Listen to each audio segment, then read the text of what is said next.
በካሳንቺስ ሰማይ ላይ ማራኪ እይታ ካላቸው ራዲሰን ብሉ ሆቴል፣ ኢንተርኮንቲኔንታል፣ ሂልተን እንዲሁም የተለያዩ ዘመናዊ መናፈሻዎችን ይዘን መተናል።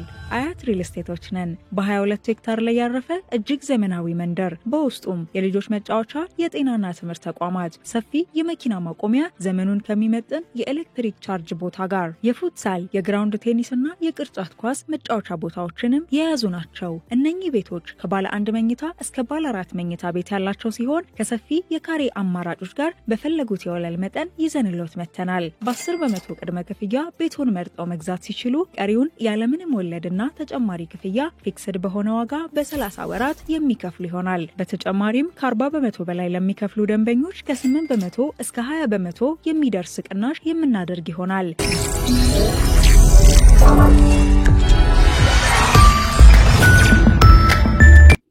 ይህ አዋዜ ሰበር ነው። ዩክሬን ትናንት ቅዳሜ ምሽት የጀመረ ንጋት እስከ ፀሐይ ክረት ድረስ ከ12 ሰዓታት በላይ ስትወገር አድራ ስትወገር ነጋ።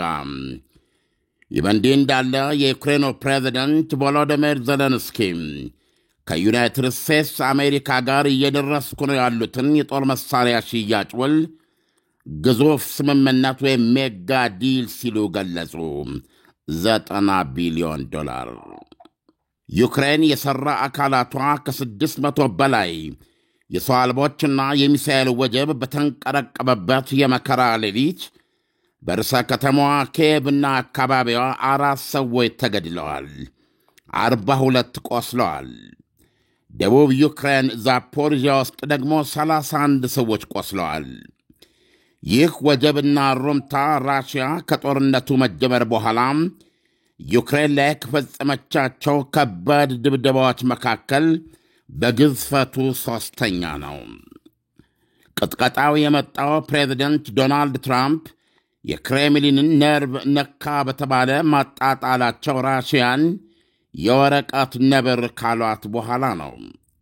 ዩክሬን በቅርቡ ከእስራኤል የተላከ ፓትሪዮት ሚሳኤል ብትረከብምና ጦርነቱን ታሸንፊያለሽ፣ ራሽያን ወቅተሽ የአሁኑንም የፊቱንም ግዛቶችሽን መንጭቀሽ ታስመልሻለሽ የሚል ትንቢተ ትራምፕ መንፈሷን ቢኮረኩረውም ከትናንቱ በላይ ግን ሊታደጋት የቻለ አልነበረም። የዩክሬኑ ፕሬዚደንት ቮሎዲሚር ዜሌንስኪ የተለመደ ሮሯቸውን አሰምተዋል። እርኩስ ብለውታል ጥቃቱን። ይህ እርኩስ ጥቃት የተባበሩት መንግሥታት ጠቅላላ ጉባኤም የሳምንት ዝግጅቱን እያጠናቀቀ ባለበት ሰዓት ነው። ይሄም ራሽያ ያላትን እውነተኛ አቋም የምትገልጸው በዚህ ነው ብለዋል። የራሽያ በላ ፖላንድን በምትታከከው ምዕራባዊ ዩክሬን ግዛት ላቪቭ ላይም ያነጣጠረ ስለነበረ ፖላንድ በከፍተኛ ስጋት የጦር ጀቶቿን አስነስታ ሰማያን ለማሰስ ተገዳለች። ዩክሬን ረጅሙን የመከራ ሌሊት ፍንዳታዎች ድምፃቸውን እስኪያጠፉ ድረስ መላ አገሪቱን በአደጋ ማስጠንቀቂያ ዋይታ ማናወጥ ነበረባት። ከምሽት እስከ ንጋት እንዲሁም ብሎ እስከ ጠዋት ረፋዱ ድረስ አገሪቱ ባይኗ እንቅልፍ አልዞረም። በወጀብና በሩምታው የመኖሪያ ሕንፃዎች፣ መሠረተ ልማቶች ተመትተዋል ሲሉ የፕሬዝዳንት ዜሌንስኪ የጽሕፈት ቤት ኃላፊ አንድሬ ኖርማክ በቴሌግራም ገጻቸው አስታውቀዋል። ዜሌንስኪ በበኩላቸው በርዕሰ ከተማዋ የነበረ የልብ ሕክምና ተቋም መመታቱንና 2 ሰዎች መገደላቸውን ገልጸዋል። አንዷ ነርስ ነች። የራሽያ መከላከያ ሚኒስቴር በበኩሉ በሰጠው መግለጫ ቅጥቀጣው ያነጣጠረውና የመታው የመከላከያ ኢንዱስትሪዎችንና የአየር ኃይል መንደርደሪያዎችንና የጥገና ማዕከላት ነው ብለዋል።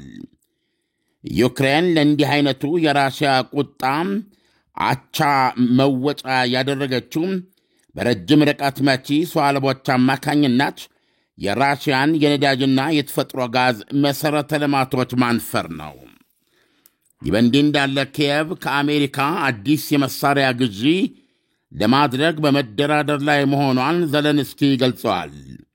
ባለፈው ሳምንት በተባበሩት መንግሥታት ከፕሬዝደንት ትራምፕ ጋር ያደረኩት ስምምነት ድርድሩን ወደ ውጤት አቃርቦታል ብለዋል። ዘለንስኪ ሜጋ ዲል ያሉትን የአሜሪካንን የጦር መሣሪያ ሽያጭ ስምምነትን የ$90 ቢሊዮን ዋጋ እንዳለው ገልጸዋል። ትራምፕ ከዘለንስኪ ጋር በኒውዮርክ ከተወያዩ በኋላም በማኅበራዊ ሚዲያ ገጻቸው ባሰፈሩት መልእክት ዩክሬን አሁን ራሽያን ተዋግታ ማሸነፍ የምትችልበት ሁኔታ ላይ ነች ማለታቸው አይዘነጋም። ይህም ፕሬዚደንቱ እስከ ዛሬ ሲያራምዱት ከኖሩት አመለካከት በጣም የተለየና ቀኝ ኋላ ዙር ተደርጎ የተወሰደ ነው። ዩክሬን በተራዋ ለአሜሪካ የድሮን ቴክኖሎጂዋን እንደምትሸጥ ታውቋል።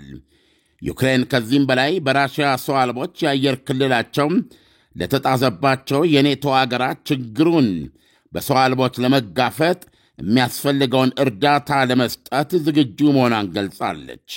ዘለንስኪ ባለፈው ሳምንት ወደ ፖላንድ እየነጎዱ የነበሩ በርካታ ሰው አልቦችን በግዛታችን ውስጥ ሳሉ መተን ጥለናል ማለታቸውም ተዘግበዋል። ኢሳያስ ዜናውን እንደምትሰማው ነው። አንደኛ ዶናልድ ትራምፕ ለዩክሬን ስለሚሸጡት መሳሪያ አይነት ሲናገሩ አንድም ገደብ ሳያስቀምጡ ቶፕ ኦፍ ዘ ሊስት አሜሪካ በጦር ግምጃ ቤቶቿ ካሉት መሳሪያዎች ውስጥ እንደዚሁም በመሰራት ላይ ከሚገኙ መሳሪያዎች ውስጥ ገደብ ሳታደርግ እንግዲህ የተለያዩ የረጅም ርቀት መቺ፣ የመካከለኛ ርቀት መቺ፣ የአጭር ርቀት መቺ ሚሳኤሎች አሏት በተለያየ ደረጃ።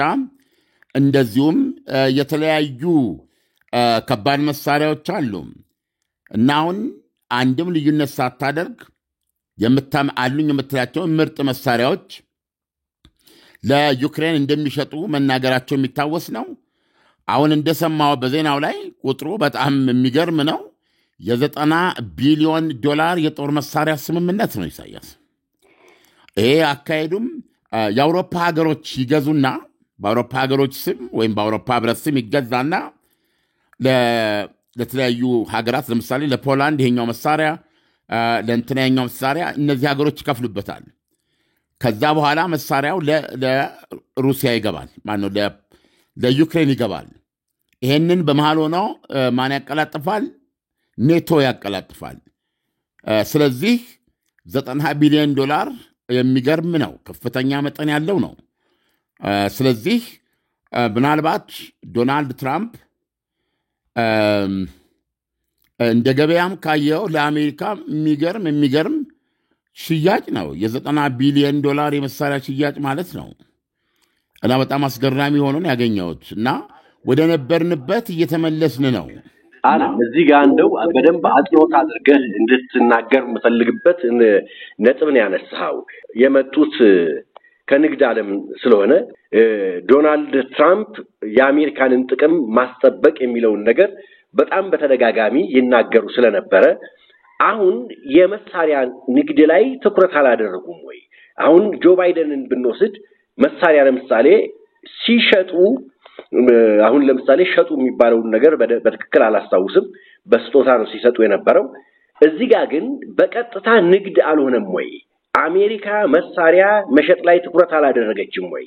በሌላ መልኩ ደግሞ ስንመለከተው ሩሲያ ይሄ ገደብ የለሽ የመሳሪያ ንግድ ሲካሄድ አሁን በተደጋጋሚ የሩሲያ የነዳጅ ማምረቻዎች እየተመቱ ሩሲያ የነዳጅ እጥረት እስኪገጥማት ደርሷል እና እነዚህ መሳሪያዎች ከመጡ ያለ ገደብ ዩክሬን ጥቃት የምትፈጽምባቸው ሁኔታዎች መፈጠራቸው ዙሩን ወዴት ያከረዋል?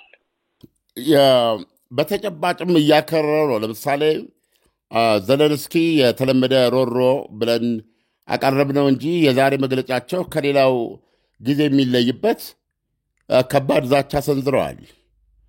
በተመሳሳይ ሁኔታ ምላሽ እንሰጣለን የሚል እንትን ነው የሰጡት። ይሄም እስከዛሬ ያሉት አይደለም።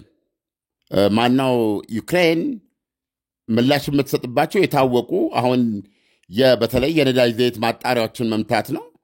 በዚህም እውነቱን ለመናገር ውጤታማ መሆኗን ነው የምንሰማው። ራሷ የነዳጅ ዘይት ላይ የተንጣለለች ሀገር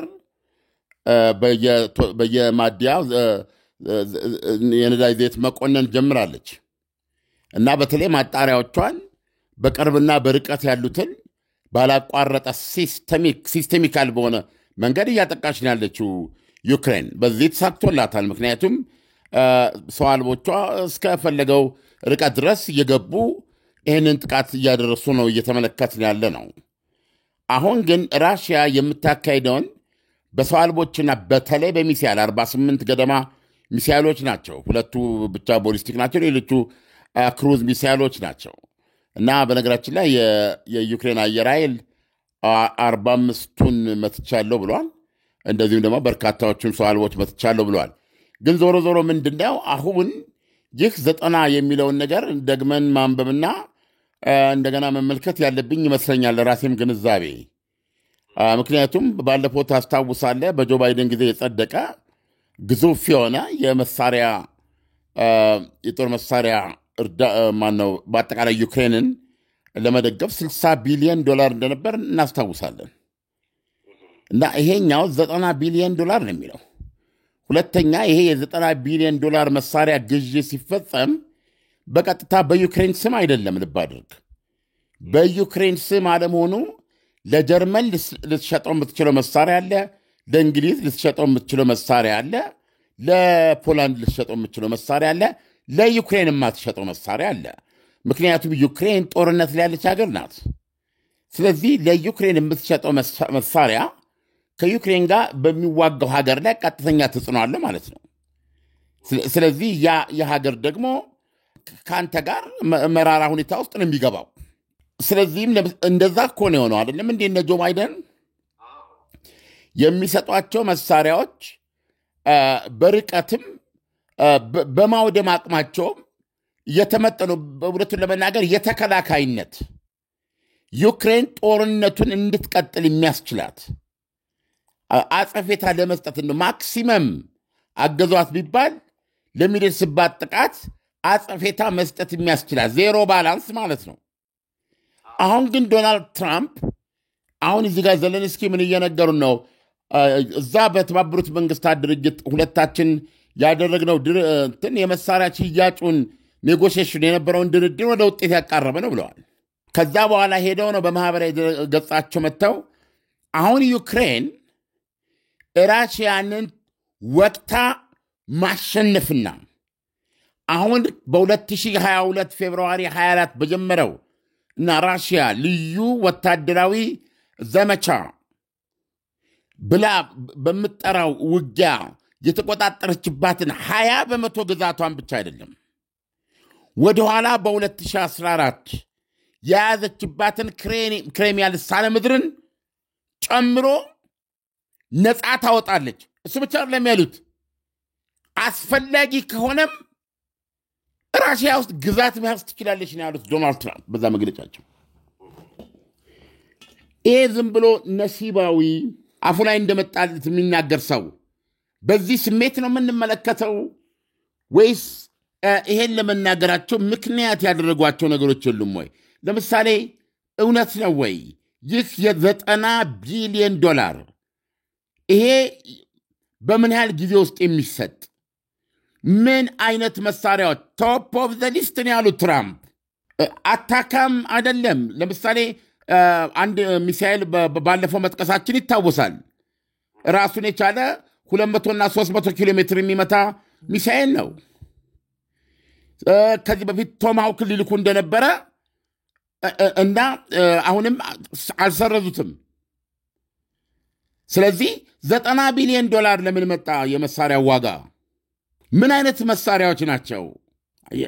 ለምንድን ነው ለምሳሌ ለዩክሬን ያልተባለው? ገንዘቡን ኔቶ ይክፈል፣ የአውሮፓ ህብረትና ኔቶ ይክፈሉ። እንደውም ኔቶ ነው። አሁን ትናንትና የኔቶ ዋና ጸሐፊ ደግሞ ሲናገሩ የሰማሁት ከፋዩ ኔቶ እንደሚሆን ነው። ኔቶ አባል ሀገራቱ ወታደራዊ በጀታቸውን የየሀገራቱን ወደ 5% ከጠቅላላ ምርታቸው 5% አሳድጉ ስለተባለ የዚህ ሂደት አካል ነው ብለዋል። አሁን ትልቁ ጥያቄ ያለው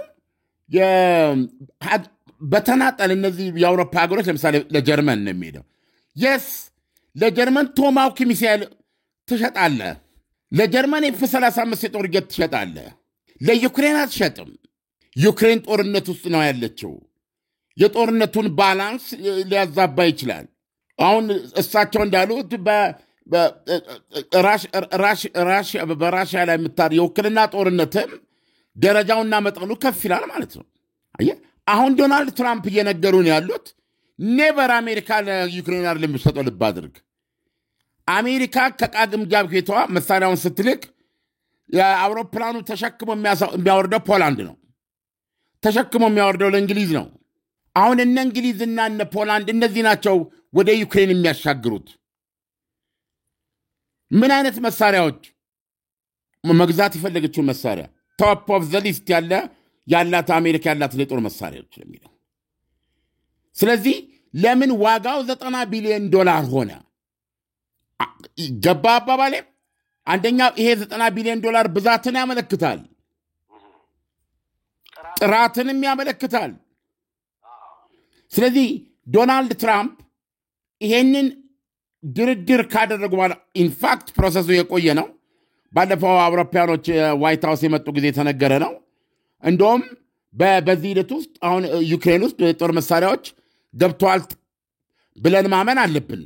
ስለዚህ አሁን ኔጎሼት እየተደረገ ነው፣ እየተደራደርንበት ነው ያሉትን የመሳሪያ ግዢ ስምምነት በተመለከተ ነው ኒውዮርክ ላይ እየተነጋገር ነው። ያ ደግሞ ወደ ውሉን ወደ ቋጥርበት ምዕራፍ ያስጠጋኝ ነው ብለዋል። ይህን ተንተርሰው ነው ዶናልድ ትራምፕ ራሽያን ወቅታ ማሸነፍ እንደምትችል ድራማቲክ የሆነ የአቋም ለውጥ እኮ ነው የነገሩን። ስለዚህ ከዚህ የጦር መሳሪያ ግዥ ጋር ይገናኛል ወይ? ምን አይነት የጦር መሳሪያዎች ይሆን በዚህ ሽያጭ ውስጥ የተካተቱት? ይሄ አንዱ ትልቁ ጥያቄ ነው። ትናንትና በተባበሩት መንግስታት ጠቅላላ ጉባኤ ፊት የራሽያ ተራ ላይ የተናገሩት ውጭ ጉዳይ ሚኒስትር ላቭሮቭ ነበሩ። እሳቸውም አሁን በኔቶ አባል ሀገራት ወይም በአውሮፓውያኖቹ በኩል ራሽያን አየር ክልላችንን ጣሰች በሚል የተቀናጀ ድምፅ እየተሰማ ነው። እኛ የጣስነው የአየር ክልል የለም ነው የሚሉት። ነገር ግን የተቀናጀ ድምፅ እየተሰማ ነው። ይህንን ተከትሎም እርምጃ እንወስዳለን የሚል ዛቻ እየተደጋገመ ነው። እንደዚህ አይነት ነገር እንደሌለም ራሽያ ኔቶ ላይም ሆነ የአውሮፓ ህብረት ወይም የአውሮፓ ሀገሮች ላይ ምንም አይነት ጥቃት እንደማታደርስ ይሄም ውሸት መሆኑን ከዚህ ቀደም ፕሬዚደንት ቭላዲሚር ፑቲን ግልጽ አድርገዋል። ስለዚህ አሁን የምንሰማውን የተቀናጀ ራሽያ ላይ ጥቃት የማድረስን እንትኖች መሰረት አድርገን የምንለው ራሽያ ለእንዲህ አይነት ጥቃት ከተጋለጠች ወሳኝ ምላሽ እንሰጣለን በማለት ተናግረዋል። ዲሳይሲቭ ሪስፖንስ ብለዋል። ብዙ ጊዜ ራሽያ እንደዚህ አይነቱን ቃል የምትጠቀመው አጥለቅላቂ ምላሽ ለማለት ነው። ብዙ ጊዜ በኒውክሊየር በተለይ ታክቲካል ኒውክሊየር መሳሪያ ታሳቢ ነው እዚህ ውስጥ። ምክንያቱም እንዳልኩህ በመደበኛ ጦር መሳሪያ ራሽያ ከኔቶ ጋር እንደማትዋጋ አስታውቃለች ከዚህ በፊት። ኔቶ ራሽያ ያለው ውጋ የሚጋብዛት ከሆነ ጦርነቱ አውቶማቲካሊ ወደ ኒውክሊየር ነው የሚቀየረው ብላ አስቀምጣለች ራሽያ። ስለዚህ አሁን ፖላንድ የአየር ክልሌ ተጥሷል፣ በርካታ ሰው አልቦች ከዚህ ቤት መትችት እያለው አሁን ከዛም በኋላ ይህን ከከሰሰች በኋላም 3 እንደዚሁ ገብተው መልሻለሁ ብላ የገለጸች ባለችበት ሰዓት ሀገሪቱ በጦር ጀቶቿ የራሽያን የጦር ጀቶች ቢገቡ ለመምታት እንደማትመለስ ነው የተናገረችው። በኢስቶኒያም የአየር ክልል ተጥሷል ብላለች። ሮማንያም የአየር ክልል ተጥሷል ብላለች። ይኸው አሁን ደግሞ ዘለንስኪ ወደ ፖላንድ የተነጣጠሩ በመሄድ ላይ የነበሩ በርካታ ሰው አልቦችን እዚሁ መተን አስቀርተንላቸዋል እያሉ ነው ያሉት። በዚህ ላይ ነው ዶናልድ ትራምፕ በዛ መግለጫቸው ላይ ከዚህ በኋላ በአየር ክልላችሁ የሚገባ የራሽያ የጦር ጀት ካለ በሉት ብለው በዚህ በማህበራዊ ሚዲያ ገጻቸው የጻፉት በሉት ብለዋል። ይህም በተመለከተ ትናንትና በዚህ ዘገባ ላይ እንደተነጋገር ነው የኔቶ ዋና ጸሐፊ ማርክ ሩት ለሴኔኗ ክርስቲያን አማንፖር ሲነግሯት ይሄ ሊሆን እንደማይችል የሌላ ሀገር ጦር ጀት በሚገባበት ጊዜ ለምን ገባ፣ ምንድነው ትጥቁ ተብሎ ተጠይቆ የመጀመሪያው እርምጃ ወይም ደግሞ የምንጠቀምበት አካሄድ መመለስ ነው ወደ መጣበት እንጂ አንተኩስም። መተኮስ ብዙ ሂደቶች ይጠይቃል። ይሄ አሁን አይደለም፣ በሶቪየት ህብረት ዘመንም ይህንን ያደረግነው በማለት ሲከራከሩ ነበር። እሷ እንዴ ቱርክ ምንድነው ሁሉ ሳታገናዝብ የአየር ክልልን እየጣሳችሁ ነው ብላ ለተወሰኑ ሰኮንዶች የአየር ክልሏን ጥሶ ስለገባ እኮ መታጥለዋለች የራሽያን የጦር ጀት እና በዛ ፓይለቱም ሞቷል። ስለዚህ ምንድነው የመጣ ሶስተኛ ዓለም ጦርነት የለም። ስለዚህ ኔቶ አንድ ቱርክ እንደ ቱርክ የወሰነችውን ነገር እንደ ኔቶ እንዴት መውሰድ ያቅተዋል በማለት ጠይቃቸው ነበር። አየ ግን ሌላ የኔቶ የጦር ጄኔራልም ከኔቶ ዋና ጸሐፊ ጋር ነው ያበሩት። ኢስኖት የሰው አልባን መምታትና መጣልና በሰው የሚያበረውን የጦር ጀት ግን መምታት ልዩነት አለው። ፓይለቱን ትገላለህ። አየ ሰዎች መሞት ከጀመሩ ይሄ የቱ ጋር ቆማል የሚለው ከባድ ነገር ነው። ስለዚህ ተገቢ ጥንቃቄ ያስፈልገዋል የሚል ነገር ነው ያሉት። ዶናልድ ትራምፕ ግን በሉት ብለዋል። ይህንን ግምት ውስጥ አስገብተህ ወዴት እየሄድን ነው የሚለውን ስትመለከት እና ትናንትና በተባበሩት መንግስታት ጠቅላላ ጉባኤ ፊት ይሄን ማስገንዘብ መርጠዋል። ውጭ ጉዳይ ሚኒስትሩ እንዳትነኩን፣ ምላሻችን ወሳኝ ነው፣ አጥለቅላቂ ነው የሚሆነው ብለው ተናግረዋል። ስለዚህ አሁን ቀስ እያልን ወደ ጆ ባይደን ዘመን አይነት ውጥረት ውስጥ ብቻ ሳይሆን ፕሮባብሊ ከዚያ ያለፈ ነው። ለምን ዶናልድ ትራምፕ የወረቀት ነብር ናት ነው ያሉት። ይሄንን ማነው ጆ ባይደን አላሉም። አየህ ዶናልድ ትራምፕ የወረቀት ነብር ናት። በአንድ ሳምንት ማለቅ የሚችለውን ጦርነት 3 ዓመት ተኩል የምትንገታገትበት ከሚሊዮን በላይ የኔቶ ዋና ጸሐፊ እንዳሉት ሰው የሰዋችበት በየወሩ ሶቪየት ህብረት አፍጋኒስታን ውስጥ በ10 ዓመት ጊዜ ውስጥ የደረሰባትን አይነት 50,000 ሙትና ቁስለኛ ነው ያን ያህል ጦር በየወሩ የምትገብር ናት ራሽያን ብለዋል። ስለዚህ ቭላዲሚር ፑቲን የታሪክ ሰው ናቸው እንደኔ አሉ። እኔ ታሪክ ሰው ነኝ አሉ። ታሪክ በምን መንገድ ያያቸዋል የሚለው እያስጨነቃቸው ነው። ስለዚህም ዶናልድ ትራምፕ የወረቀት ነብር ማለታቸው ነርቫቸውን የነካው ብለዋል። አየህ ስለዚህ አሁን ምን ማለት እንደሆነ አሁን ሊታይ ይችላል። እየሰማን ያለነው $90 ቢሊዮን የጦር መሳሪያ ግዢ ነው። እንደገና አውሮፓውያኖች ደግሞ ራሽያ የተያዘባት $300 ቢሊዮን ሪዘርቭ በውጭ በነሱ በአውሮፓና በአሜሪካ ባንኮች የተያዙባት ገንዘብ አለ። ከዛ ላይ ወለዱን ዩክሬን እንድትጠቀምበት እያደረጉ ነው በተጨባጭ። አሁንም ደግሞ እንደገና ከዚህ ገንዘብ ላይ ለዩክሬን ጥቅም ላይ ለማዋል እየተነጋገሩ ነው ያለው።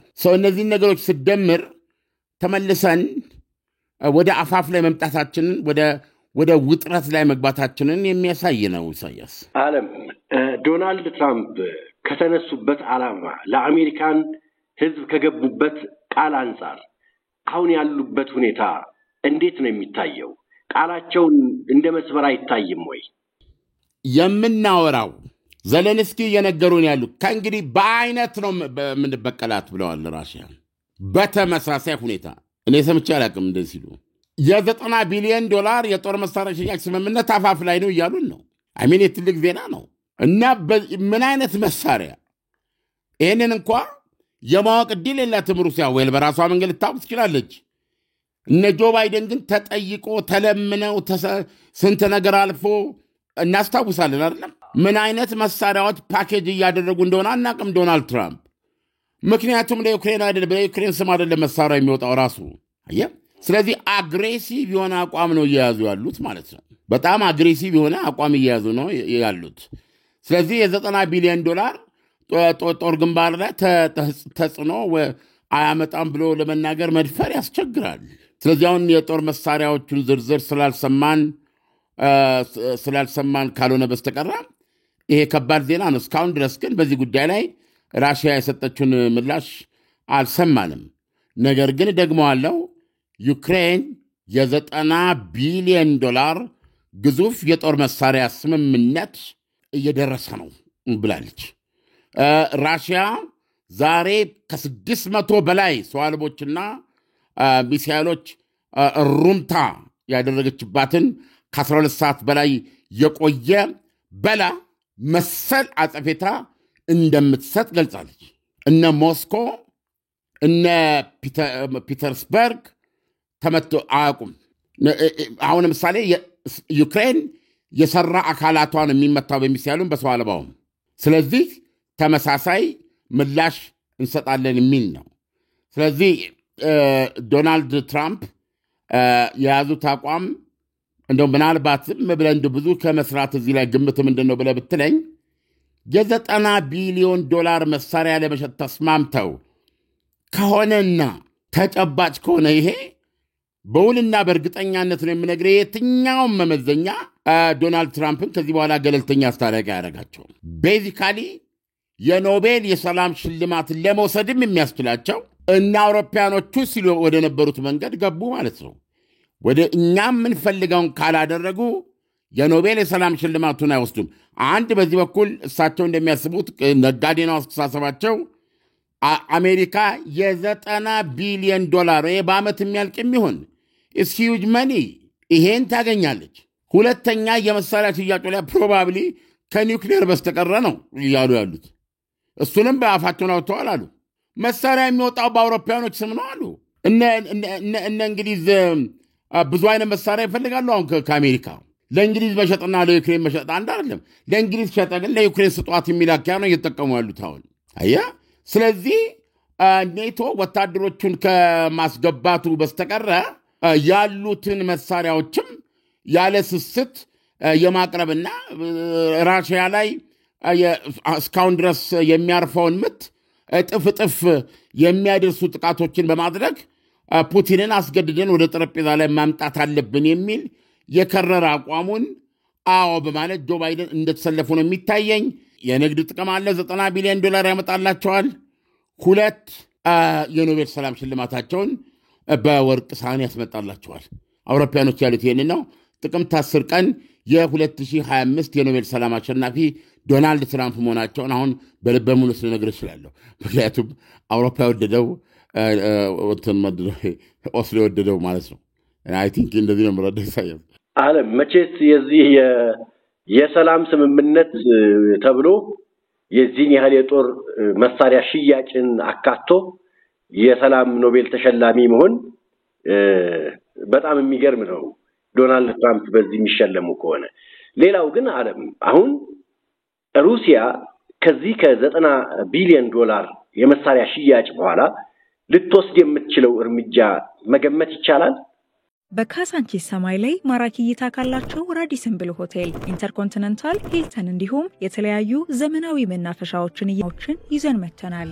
አያት ሪል ስቴቶች ነን። በ22 ሄክታር ላይ ያረፈ እጅግ ዘመናዊ መንደር፣ በውስጡም የልጆች መጫወቻ፣ የጤናና ትምህርት ተቋማት፣ ሰፊ የመኪና ማቆሚያ፣ ዘመኑን ከሚመጥን የኤሌክትሪክ ቻርጅ ቦታ ጋር የፉትሳል፣ የግራውንድ ቴኒስና የቅርጫት ኳስ መጫወቻ ቦታዎችንም የያዙ ናቸው። እነኚህ ቤቶች ከባለ 1 መኝታ እስከ ባለ 4 መኝታ ቤት ያላቸው ሲሆን ከሰፊ የካሬ አማራጮች ጋር በፈለጉት የወለል መጠን ይዘንሎት መተናል። በ10% ቅድመ ክፍያ ቤቱን መርጠው መግዛት ሲችሉ ቀሪውን ያለምንም ወለድና ተጨማሪ ክፍያ ፊክስድ በሆነ ዋጋ በ30 ወራት የሚከፍሉ ይሆናል። በተጨማሪም ከ40% በላይ ለሚከፍሉ ደንበኞች ከ8% እስከ 20% የሚደርስ ቅናሽ የምናደርግ ይሆናል። ራሽያ ልትወስድ ለምትችለው እርምጃ መገመት አልችልም። መገመት የምችለው ነገር ልንገርና በዚህ እናጠቃለን። መገመት የምችለው ግን ዶናልድ ትራምፕ ይሄን ከተናገሩ በኋላ ራሽያ የወረቀት ነብር ናት።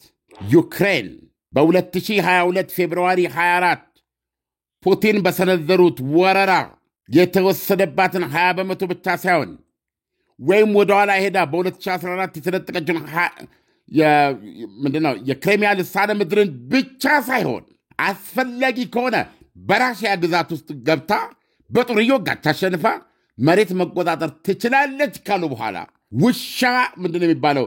ምንድነው ወደ ትፋቱ አይመለስ ምንድነው የሚባለው? አንድ ምሳሌ አለ። ምንም ወደ ትፋቱ አትመለስም። ዶናልድ ትራምፕ ያንን እስካሁን ሲያራምዱት የቆዩትን ሰላም ማደራደሪያ ይዘው ቀርበው ዩክሬንን ተቀበል ይሉ ነው። እስካሁን ራሽያ ያዘችው ምድር በቃ እሷ ትውሰደው፣ ክሬሚያ ልሳነ ምድርም የእሷ ነች ብለሽ ስጪ፣ የኔቶ አባላት ሁኝ ብላውን ዩክሬንን ሊሏት ነው። ሃው ኢዝ ኢት ሎጂካል? እንዴት ነው ወደዚህ ሊመለሱ የሚችሉት? በምን ሎጂክ? ለምንድነው ራሽያ ያዘችውን ግዛት ዩክሬን መስጠት ያለባት? ወቅታ ማስወጣት እየቻለች ተኩስ አቁም ብቻ ነው ከዚህ በኋላ መፍትሄ የሚሆነው። ተኩስ አቁም ተደርጎ ዩክሬን በቻለች ጊዜ ውጊያ ከፍታ መሬቷን የምታስመልስበት ሁኔታ ነው የምትፈጥረው። አውሮፓውያኖች እንደፈለጉት ለጊዜው የበርሊንን ግንብ ይሰራሉ፣ መሳሪያዎቻቸውን ያመርታሉ። የሚፈልጉትን ከያዙ በኋላ በሚፈልጉት ሰዓት ይሄንን ያስመልሳሉ ማለት ነው። ይሄ ነው ያለው አቀራረብ እንጂ አሁን ከዚህ በኋላ ራሽያ ብትስማማ ይቅርብኝ፣ በቃ 30% ዩክሬን አሳልፋት ስጠኝ፣ ዶንባስን ያልኩት ይቅር፣ በቃ አሁን ዶኔትስክ ላይ በያዝኩት ላይ ቆማለሁ፣ ሉሃንስክን ኦልሞስት 100% ይዤዋለሁ፣ በእሱ እንዳለ ይሆናል። ዛፖሪዥያና ኬርሶን ላይ ያለው ነው ያቆመዋለሁ። ከሌሎች አንዳንድ መካከል ከተማ ከገባቸው ወጣለሁ። የሰላም ዲል እናድርግ ቢሉ ዩክሬን እሺ አትልም። ዶናልድ ትራምፕ እሺ በይ ለማለት አይችሉም።